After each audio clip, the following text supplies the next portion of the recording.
Narito ang aking pagsusuri sa pelikulang Caregiver. Ako si Almayda T. Seripada mula sa Best at Filipino 3. Ang pamagat ng pelikula ay Caregiver. Sila ang mga pangunahing tauhan sa pelikulang Caregiver.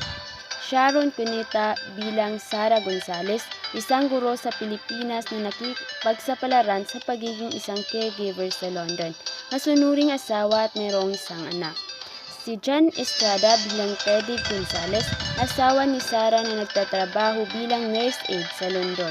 Mataas ang pride at puno ng mga bisyo at makasarili.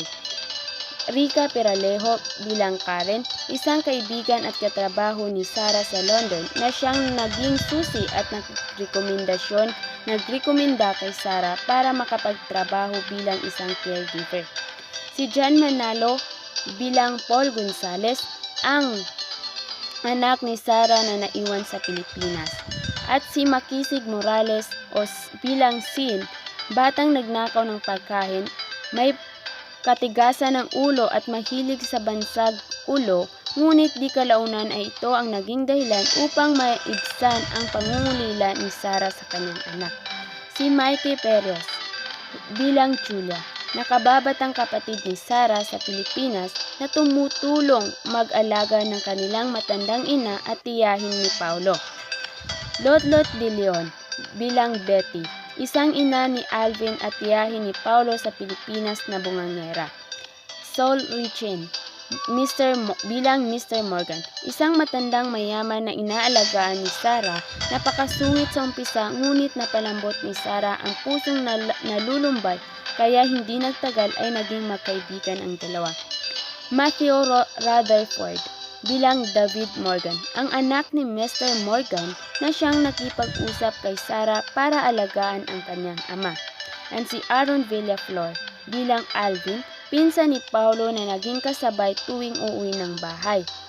Jong Hilario bilang Joseph, isang dating doktor sa Pilipinas na naging nurse sa London.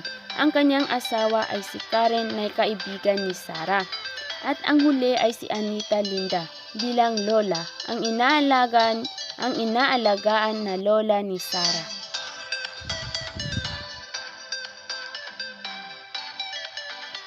Dumako na tayo sa tagpuan.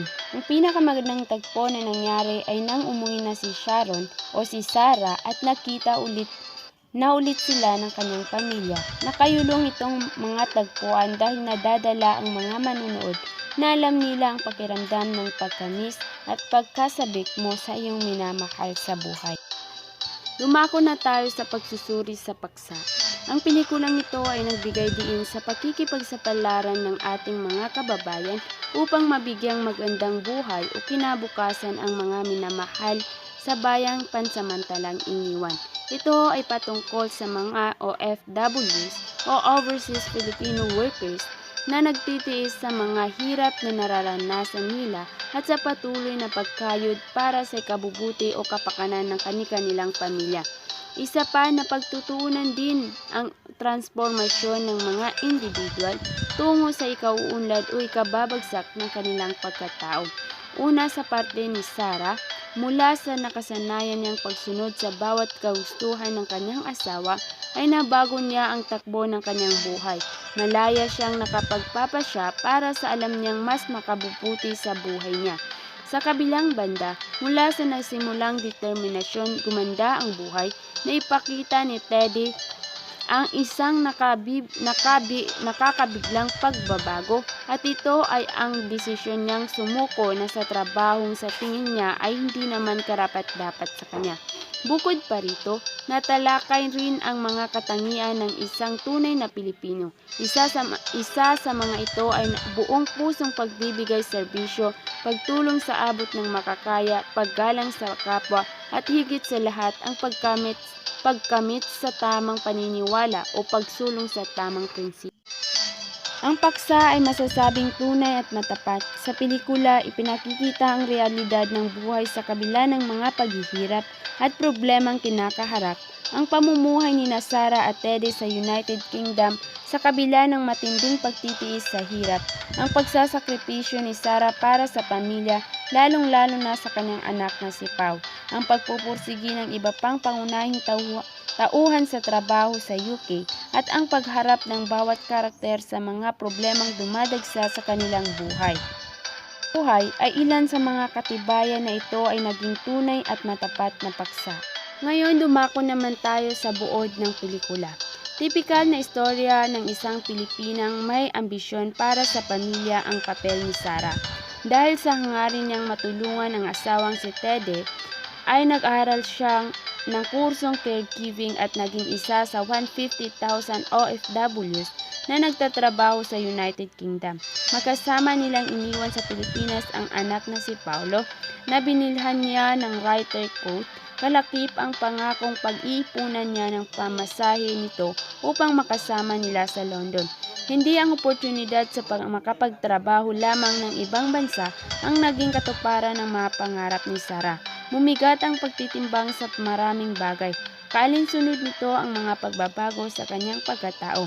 Manapay ang pagkakatuklas tungkol sa kanyang sarili. Magmula sa isang pagiging masunurin at maamong may bahay kay Teddy at bilang nakatuwang sa pagsisinop ng kanilang pamilya hanggang sa magkaroon ng kapangyarihan, dignidad at pagpapahalaga sa kanyang sarili bilang isang babae at bilang isang taong may silbi sa kanyang mundong ginagalawan.